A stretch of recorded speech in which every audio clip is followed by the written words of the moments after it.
Party हम पढ़ रहे थे एनसीईआरटी क्लास 7 साइंस का first chapter nutrition in plants के बारे में। पहली वाली वीडियो में हमने न्यूट्रिएंट्स के बारे में पढ़ा। Mode of nutrition in plant में हमने ऑटोट्रॉपिक न्यूट्रिशन हेटरोट्रॉपिक न्यूट्रिशन के बारे में पढ़ा।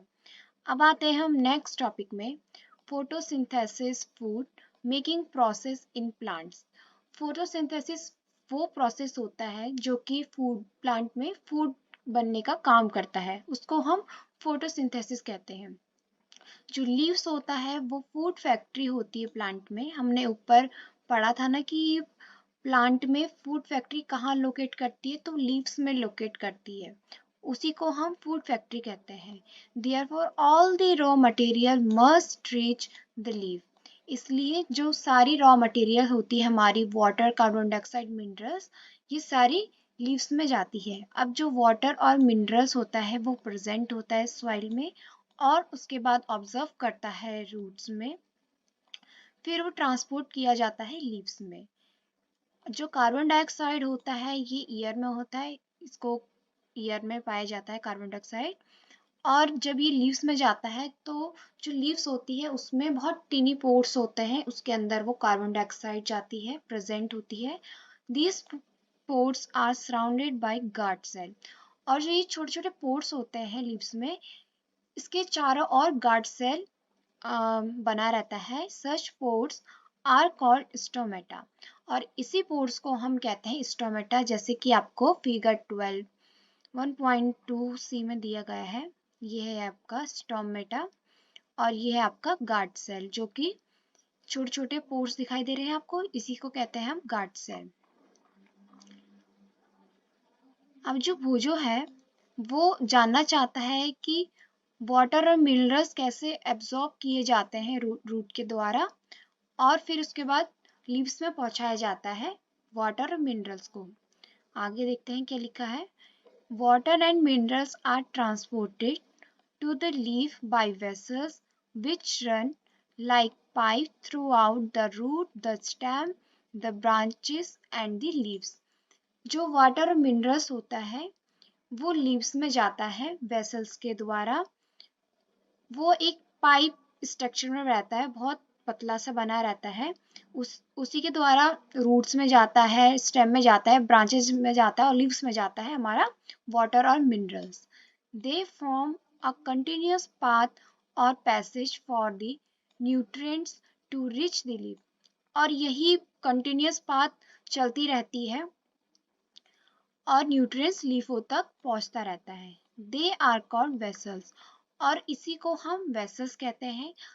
आप transport of material in plants के बारे में और बहुत सारी चीजें पढ़ोगे चैप्टर 11 में।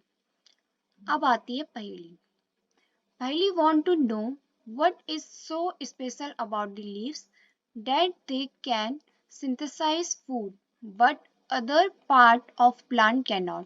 अब जो पहेली है वो जानना चाहती है कि लीव्स में ऐसी क्या खास बात होती है कि वो फूड को खुद ही बनाता है और जो अदर पार्ट्स होते हैं प्लांट के वो नहीं बना पाते हैं। ये चीज हम आगे पढ़ते हैं।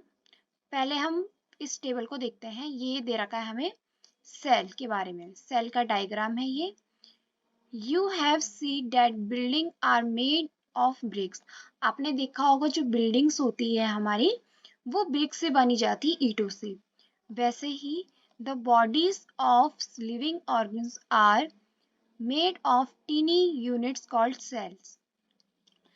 जैसे बिल्डिंग्स बनी जाती है ब्रिक्स से, वैसी जो बॉडीज होती है लिविंग ऑर्गेनिज्म की वो भी बहुत छोटे छोटे यूनिट से बने जाते हैं, उसी को हम सेल्स कहते हैं। Cells can be seen only under the microscope. और सेल्स को हम सिर्फ माइक्रोस्कोप में देखते हैं।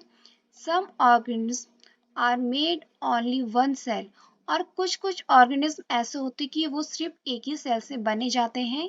The cell is enclosed by a thin outer body called cell membrane। और जो सेल होता है उसकी जो बाहर की बाउंड्री होती है थिन में, उसको हम सेल मेम्ब्रेन कहते हैं। पिक्चर में दिखाई दे रहा है आपको, ये है सेल मेम्ब्रेन। ये थिन बाउंड्री है, इसी को हम सेल मेम्ब्रेन कहते हैं। Most cell have distinct centrally located spherical structure called nucleus.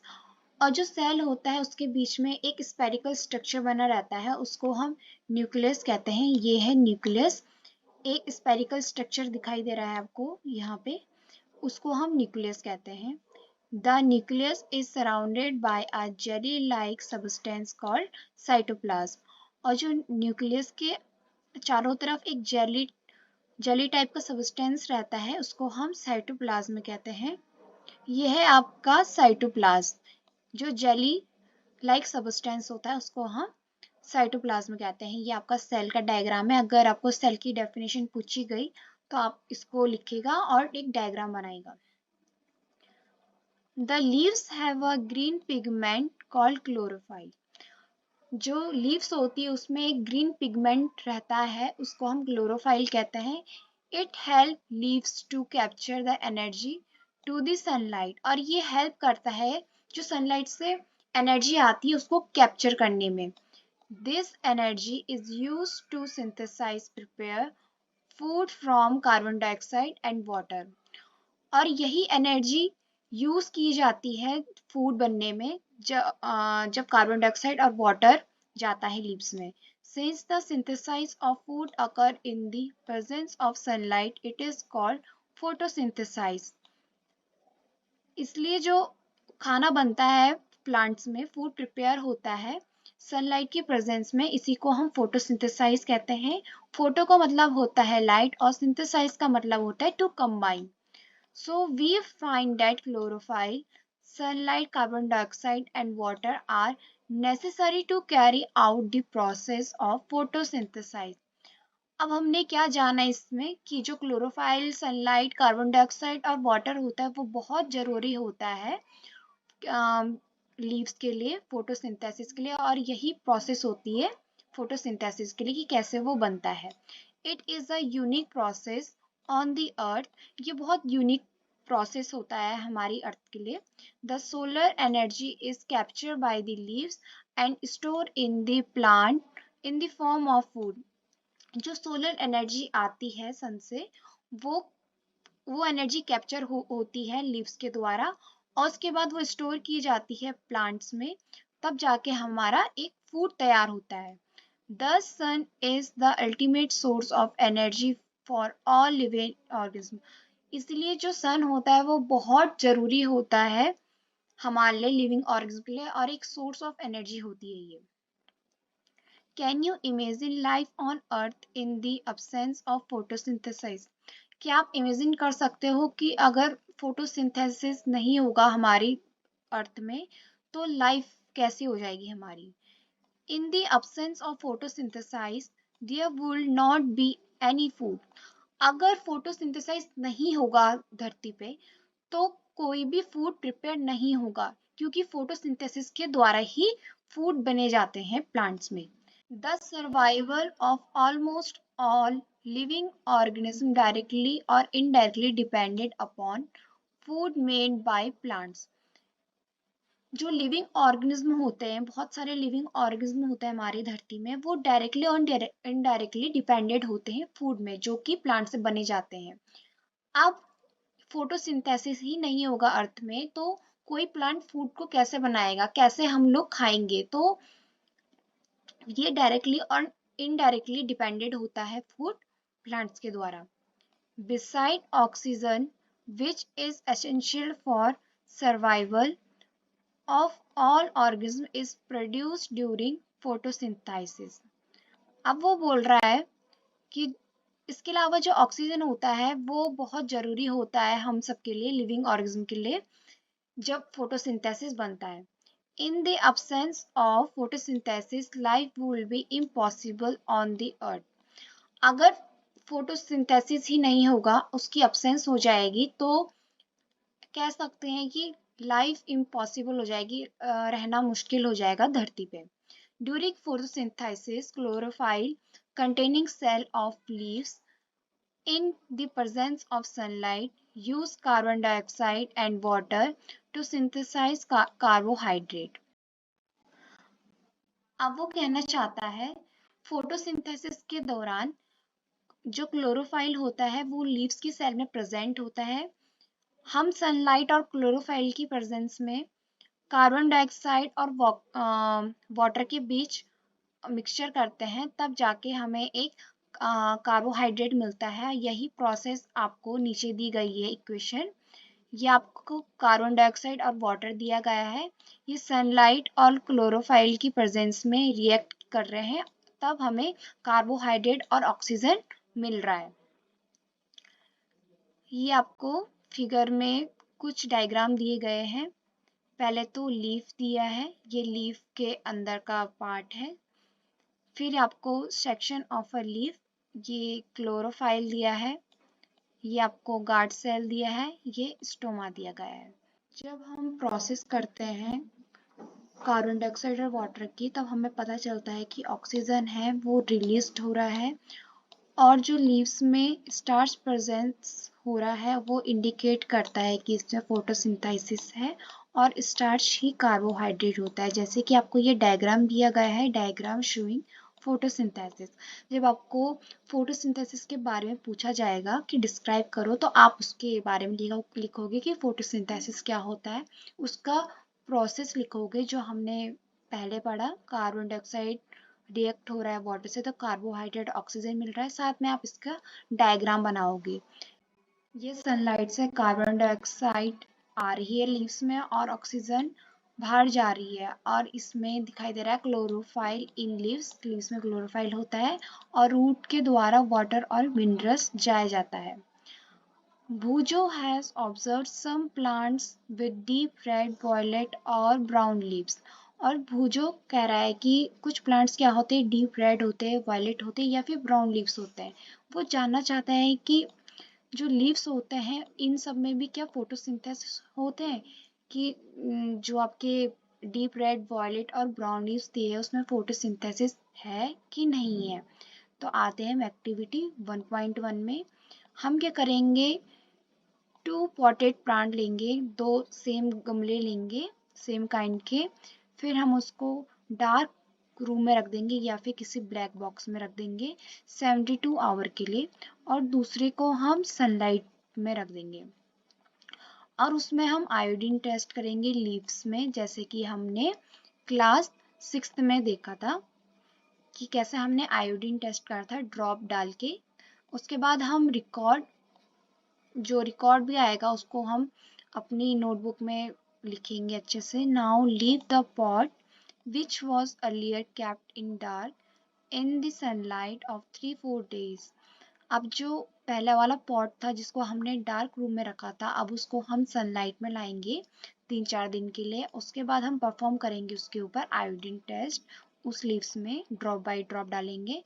अब हम रिकॉर्ड ऑब्जर्व करेंगे क्या उसमें क्या चेंजेस आ रहे हैं, फिर उसके बाद हम उसको अपनी नोटबुक में उतारेंगे।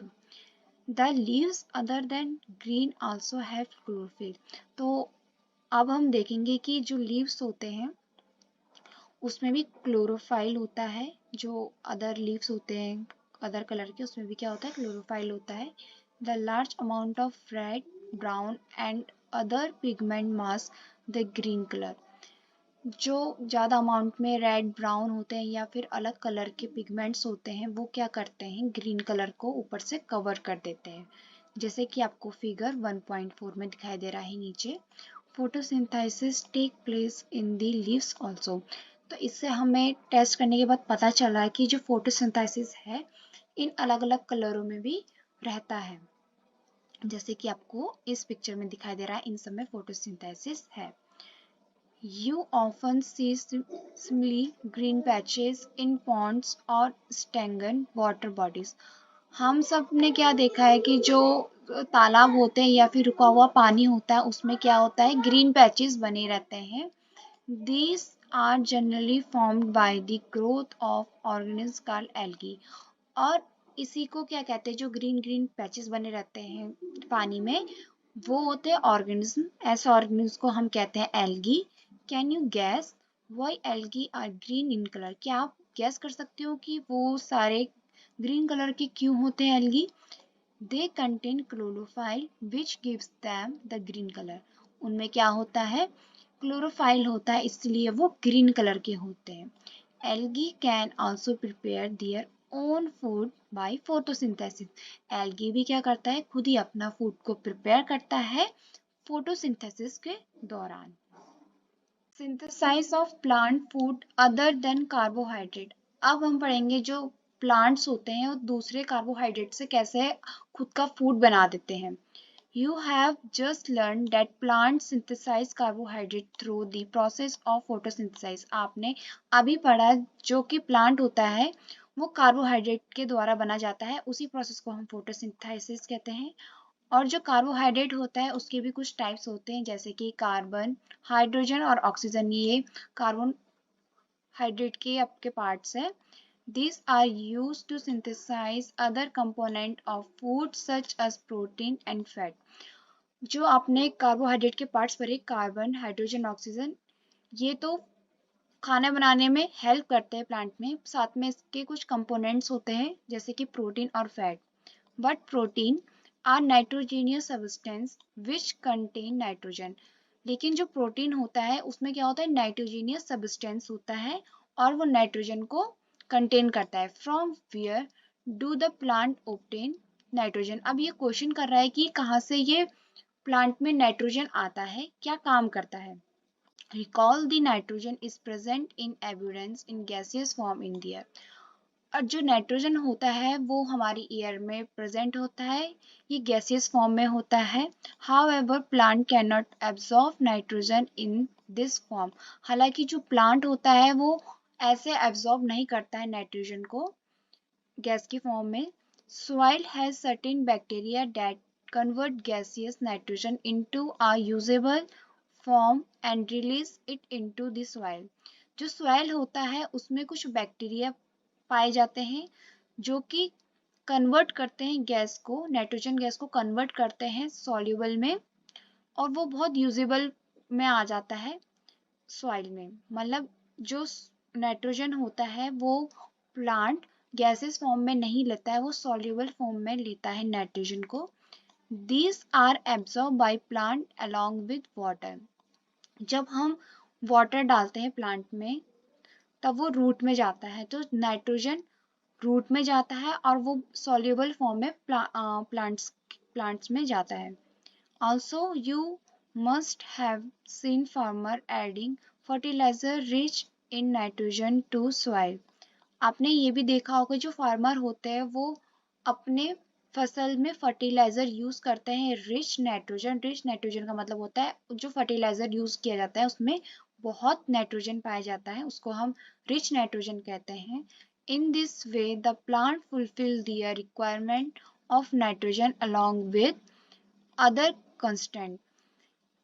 इसी वे से जो प्लांट होता है वो फुलफिल करता है नाइट्रोजन की रिक्वायरमेंट को। जो फार्मर होते हैं वो अपने खेत में फर्टिलाइजर डालते हैं नाइट्रोजन का, इसलिए जो प्लांट्स होते हैं वो नाइट्रोजन की रिक्वायरमेंट्स को फुलफिल करते हैं इस दौरान। Plants can then synthesize protein and vitamin. जब उनको नाइट्रोजन मिल जाता है प्लांट को तब वो खाना बनाते हैं अपना प्रोटीन और विटामिन से।